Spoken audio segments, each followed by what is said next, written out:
Good morning friends. नया दिन, नया टैरिफ न्यूज और नई मूवमेंट, कमोडिटी हो या इक्विटी।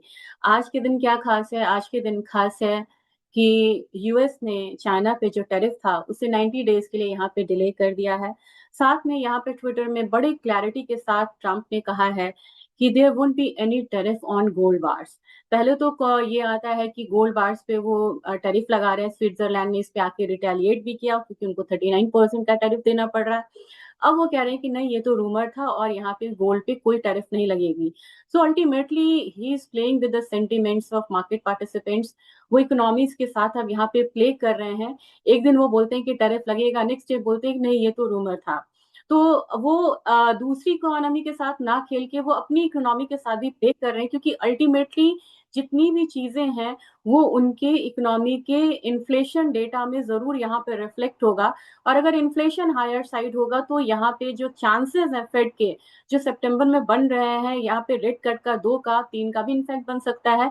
अगर इन्फ्लेशन बहुत हायर नंबर्स पे आ गया तो फेड के जो इंटरेस्ट रेट कट के जो चांसेस हैं वो तीन हो सकता है, लेकिन वो सिर्फ दो होके रुक जाएगा। तो ये बात उनको खुद भी ध्यान में रखना होगा। और अगर तीन कर देते तो उनके यूएस में इन्फ्लेशन बहुत हायर साइड जाएगा। तो देखते हैं कि किस तरीके की न्यूज यहाँ पे आ रही है निकल के, मार्केट किस तरीके से यहाँ पे रिएक्ट कर रहा है। तो सबसे पहले तो आपसे मैं स्क्रीन ही शेयर करना चाहूंगी। Trump sign order to extend China tariff truce for 90 days. तो इन्होंने 90 डेज का एक साइन करा है। अब 90 डेज अभी से आप ले लीजिए तो सितंबर, अक्टूबर, नवंबर तक की जो शांति है वो रहेगी, लेकिन बीच बीच में ये शांत नहीं रहेंगे, ये धमकी देते रहेंगे कि अगर आपने फॉलो नहीं किया रूल्स तो हम आप पे फिर से बढ़ा देंगे। तो ये इनका बीच में चलता रहेगा, लेकिन क्योंकि चाइना है तो ये बहुत ज्यादा यहाँ पे बोल नहीं पाते हैं। लेकिन ऑलरेडी यहाँ पे देखा जाए तो काफी ज्यादा मूवमेंट जो है वो यहाँ पे आ चुका है और चाइना बहुत संभल के ट्रेड कर रहा है। और जिस तरीके से ब्रिक्स यहाँ पे मिल रहे हैं, पुतिन से यहाँ पे मुलाकात होगी, साउथ अफ्रीका के प्रेसिडेंट से मुलाकात होगी, खुद यहाँ पे नरेंद्र मोदी जा रहे हैं, तो काफी ज्यादा अब एग्रेशन जो है वो जो ट्रम्प में दिखता था वो थोड़ा सा यहाँ पे सब्सिडाइज होता हुआ दिखा है। और ट्रेड पॉलिसी की बात की जाए तो मैं इसलिए ये स्क्रोल कर रही थी, मैं आपको ये दिखाना चाह रही थी कि यूएस इकोनॉमी एक ओपन इकोनॉमी मानी जाती थी और उनका जो टैरिफ रहता था वो 2.5% रहता था। इस बार की शुरुआत देखें तो 2.5% से इन्होंने ऑन एन एवरेज इनका टैरिफ है ये 18.6% बढ़ गया। और ये कब से सबसे ज्यादा है, ये डेटा देख के आप चौंकेंगे। 1933 से, 1933 से ये जो डेटा है ये सबसे ज्यादा यहाँ पे दिख रहा है, टैरिफ सबसे ज्यादा है। तो इसका जो इम्पैक्ट है वो भी सीवियर यहाँ पे आने की उम्मीद है। और जिस तरीके से वो बार बार प्ले कर रहे हैं, वो ट्विटर से या अपने ट्रूथ सोशल पे जाके वो प्ले कर रहे हैं सेंटिमेंट से, it is not good for the market. और उनके लिए मजाक होगा, लेकिन इस मार्केट में इन्वेस्टर्स के पैसे जा रहे हैं। अब इन्होंने यहाँ पे कहा है कि ट्रम्प से no tariff on gold import, extend China deadline. तो इन्होंने ये भी यहाँ पे डेडलाइन जो है वो बढ़ा दिया है। इसका इम्पैक्ट क्या होगा और अदर क्या इवेंट्स है वो आपको देखना होगा। सबसे बड़ी बात है कि इन्होंने कहा कि हम यहाँ पे यूक्रेन की बात करेंगे और यूक्रेन का कुछ हिस्सा जो है उसे वापस दिलाने की कोशिश करेंगे और we will meet Russian president in Alaska. अब वो ये बोल रहे हैं कि अब उन्होंने ट्वीट पे बोला है, अपने सोशल ट्रूथ पे बोला है कि मैं वहां प्रेसिडेंट पुतिन से मिलने जा रहा हूँ। तो ये बड़ा हल्का स्टेटमेंट होता है जब आप यूएस के प्रेसिडेंट होके बात कर रहे हैं। यही कारण है कि आपने एक दिन न्यूज में बोल दिया कि टैरिफ, गोल्ड पे बार पे टैरिफ लग रहा है, तो $100 ऊपर चला गया गोल्ड प्राइसेस। नेक्स्ट डे वहां पे $50 का फॉल आया। इससे ट्रिलियंस पैसे मार्केट से जा रहे हैं। और अब यहाँ पे गोल्ड का मार्केट बहुत ज्यादा रिएक्ट नहीं करके एक करेक्शन के बाद फिर से आज एक अपसाइड इसलिए दिखा रहा है क्योंकि उनको पता है कि जिस तरीके से ये बड़े हल्के में यूक्रेन और रशिया के और कहीं के भी पीस डील को लेते हैं, इससे बहुत ज्यादा काम बनने वाला नहीं है और अंत में रिजल्ट यही आना है कि यहाँ पे पीस डील जो है वो सक्सेसफुल नहीं रहा। तो इसकी वजह से अब सीधा सीधा मैं आती हूँ कि मार्केट में लेवल्स क्या हैं और क्या यहाँ पे ट्रेडिंग स्ट्रैटेजीज होनी चाहिए। तो अगर आप देखेंगे कि किस तरीके की मार्केट यहाँ पे मूव कर रही है, मैंने देखा है कि डाउजोन्स में एक डाउनफॉल यहाँ पे आ रहा है। और डाउजोन्स के बारे में क्वेरी आती है इसलिए मैं बता दे रही हूँ कि ये 43,700 से लेके 44,500 के रेंज में ट्रेड करेगा। आज का इसका जो बायस है वो थोड़ा डाउनसाइड का रहना चाहिए। विक्स यहाँ पे थोड़ा सा बढ़ता हुआ नजर आ रहा है क्योंकि गोल्ड में भी मुझे लग रहा है कि फाइनली एक अपसाइड जो है बाद में देखने को आपको मिल सकता है। और एक करेक्शन मुझे एसएनपी में भी आज के दिन लग रहा है। अगर ट्रेजरी की बात की जाए तो ट्रेजरी भी यहाँ पे बढ़ती हुई नजर आ रही है। एक सेफ हेवन बाइंग जो है फिर से यहाँ पे बढ़ती हुई नजर आ रही है। अगर कल के दिन का देखें तो डॉलर इंडेक्स में एक स्पाइक आया था, ये स्पाइक आया था 99.32 का, और वहां से एक डाउनसाइड आया, और डाउनसाइड के बाद अब ट्रेड हो रहा है 98.45। ये एक रेंज में रहने की यहाँ पे उम्मीद है।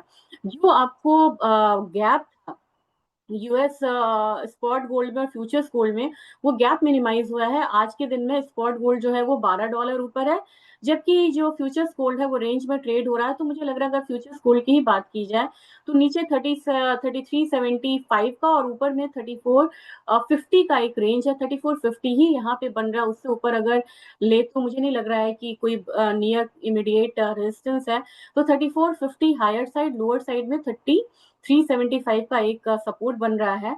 अगर हमारे मार्केट की बात की जाए तो 1,03,000 के करीब ये ट्रेड हो रहा है, और मुझे लग रहा है कि अपना मार्केट रुपए एप्रिसिएशन हल्का सा मतलब जो हुआ है उसकी वजह से एकदम रेंज में है। तो सपोर्ट आपको 99,700 के करीब बनता हुआ दिख सकता है, यानी कि करीब करीब 600 पॉइंट डाउन। और यहाँ से अपसाइड आता है तो अपसाइड भी थोड़ा सा कैप्ड रहेगा, बाहर की मार्केट जैसा मूव ये नहीं कर सकता करेगा फिलहाल। तो यहाँ पे आपको जो मूव आएगी वो 1,000 पॉइंट की अपसाइड मूव आएगी, 1,01,300 मुझे लग रहा है। बाद में मुझे लग रहा है कि प्राइसेस को थोड़ा सा ऊपर जाना चाहिए, तो बायस जो है वो थोड़ा सा अपसाइड का लग रहा है।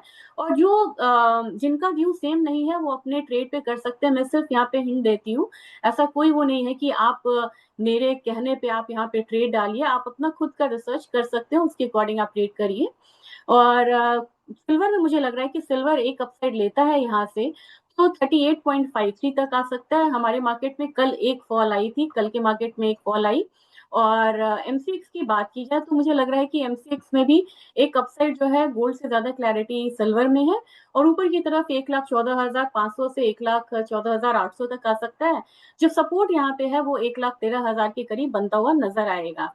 आज मुझे एक कमोडिटी अच्छी लग रही है, वो आपको पता नहीं मतलब मुझे लग रहा है कि दो यहाँ पे ट्रिगर्स है। एक तो ईआईए का शॉर्ट टर्म आउटलुक है, दूसरा ओपेक का मंथली रिपोर्ट है, और तीसरी बात यह है कि काफी डाउनसाइड यहाँ पे ले चुका है क्रूड ऑयल। $60 इसका मेजर सपोर्ट है, लेकिन 62.75 तक ये कमोडिटी को देख चुका है। यहाँ से मुझे एक रिवर्सल लग रहा है, और रिवर्सल आके कहाँ पे रुक सकता है, $66 तक। और अपसाइड का मुझे गुंजाइश इसमें ज्यादा लग रही है। मुझे लग रहा है कि अपना बाजार भी जो है ना ये यहाँ पे एक बारी 57.30 तक इनफैक्ट आ सकता है। तो मेरे ख्याल से क्रूड में एक अपसाइड का मूव जो है वो बन रहा है। नेचुरल गैस की बात की जाए, नेचुरल गैस बिल्कुल ही रेंज में है, 2.8 से लेके 3.10 तक का रेंज है। हमारे बाजार में ये 254 का एक सपोर्ट ले सकता है, अपसाइड यहाँ पे 270 है। आज के दिन मुझे बहुत ज्यादा मूव नहीं लग रही है, तो मैं इसमें बहुत ट्रेडिंग का जो क्लैरिटी है वो मुझे नजर नहीं आ रहा। लेकिन कल काफी ज्यादा यहाँ पे गिरावट हुई थी, और कुछ लोग बोलते हैं कि टैरिफ अगर लगेगा तो गोल्ड महंगा क्यों होगा, या फिर टैरिफ लगने से बेस मेटल महंगा क्यों होगा। ये चीज है कि हम कॉमिक्स को फॉलो करते हैं, जब टैरिफ लगता है तो कॉमिक्स में स्कार्सिटी का एक सिनेरियो बनता है, वो प्रीमियम पे ट्रेड करता है। तो कुछ दिन जो बाहर की मार्केट है ना वो वहां के प्रीमियम को फॉलो करती है, जिसकी वजह से फॉर द टाइम बीइंग जो है वो टैरिफ की वजह से क्या होता है, टैरिफ लगने से पहले काफी ज्यादा यूएस से फिजिकल डिमांड आती है, जिसकी वजह से प्राइसेस जो है वो ऊपर की साइड जाता है और प्रीमियम पे यहाँ पे ट्रेड होता है। लेकिन बाद में क्या होता है, जब कंप्लीट टैरिफ का इम्प्लीमेंटेशन हो जाएगा तब उस सिनेरियो में क्या होगा कि हमारी रेस्ट ऑफ द वर्ल्ड है वहां पे सप्लाई साइड बढ़ जाएगा।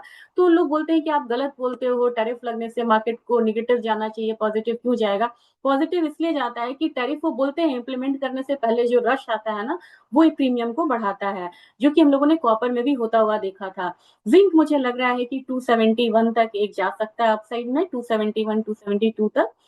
लेड में एक स्ट्रॉन्ग मूव बनी रहेगी, 181.60 तक हो सकता है।